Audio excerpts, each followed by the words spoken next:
Hi quilters, it's Shelley Robson at the Quilted Forest, and today I want to do a quick demo on the Prairie Pointer tool by Susan Cleveland. It comes packaged inside a piece of paper that has full instructions on how to use it. It is stainless steel, so when you do use it with an iron, it's going to get hot, but it cools down really fast. And so what this tool does is help you make prairie points using squares of fabric. So the idea is you start with a square of fabric. You're going to fold it in half. You're going to place the prairie pointer on the fabric. You are going to use the tool to help you get your pieces nice and flat. The point at the top will be nice and sharp. What you do is you put it under there. Once you have the iron on top, if you're using a big iron, it's a little easier.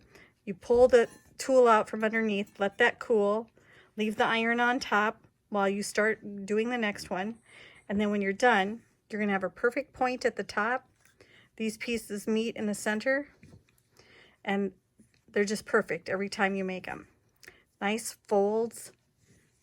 Every piece lays flat. The Prairie Point tool makes prairie points from a variety of sizes of squares, starting with the biggest size is a 5.5, and then a 5, 4.5, 4, 3.5, 3, 2.5, 2, and the itty bitty one is made from a 1.5-inch square.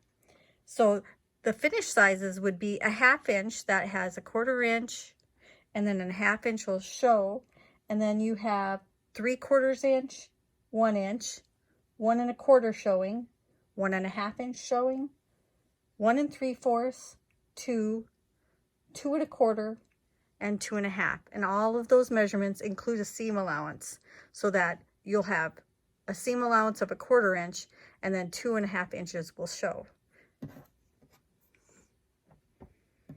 And those are all made starting with squares of fabric. So all you need with squares, this would be a fun thing to do with scraps. You could use a lot of scraps and add a lot of punch to the edge of a quilt just by using the prairie points. It's a great way to use up the extra fabric you sometimes get in fabric kits. You can also make prairie points with just fabric and stitching. So what I started out with here was a strip of fabric. I folded it in half. And then I did some decorative stitching along the folded edge. So you want to have that be not near the raw edges, but on the folded edge.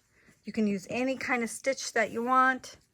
You can start with any size strip.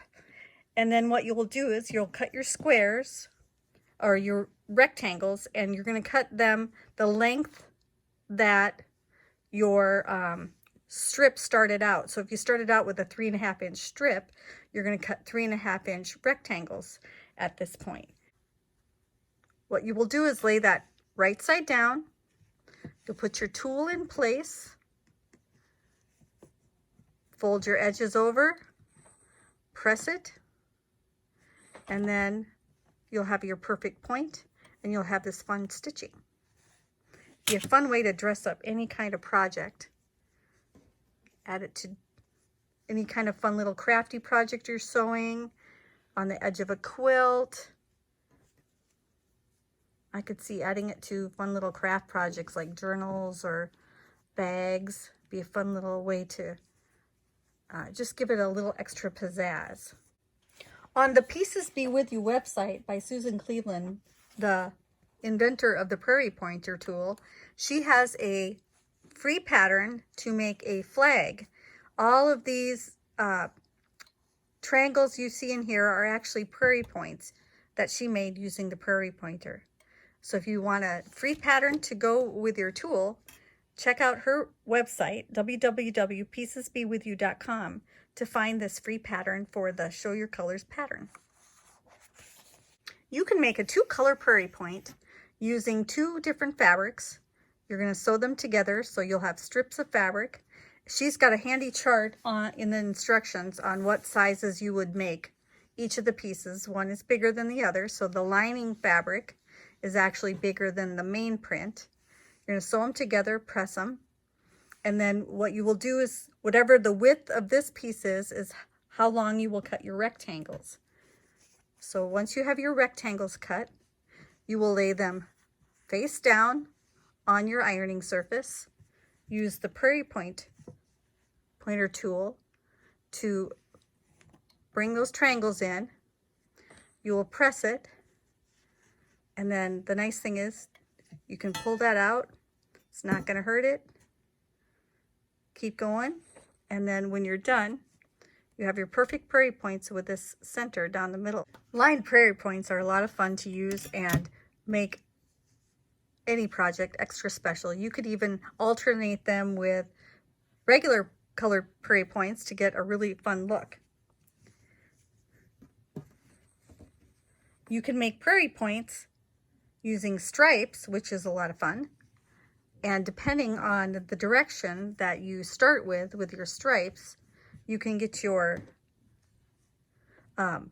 prairie points to have either the stripe go this direction or the stripe to go this direction.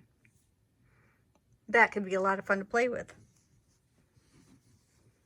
She suggests adding this little bit of ribbon to the hole that's in the prairie pointer so that when you are ironing it and you have your iron in place, you can pull the tool out so it doesn't get too hot, and while you have your iron resting and getting that one have a nice crisp point, you can start on your next one.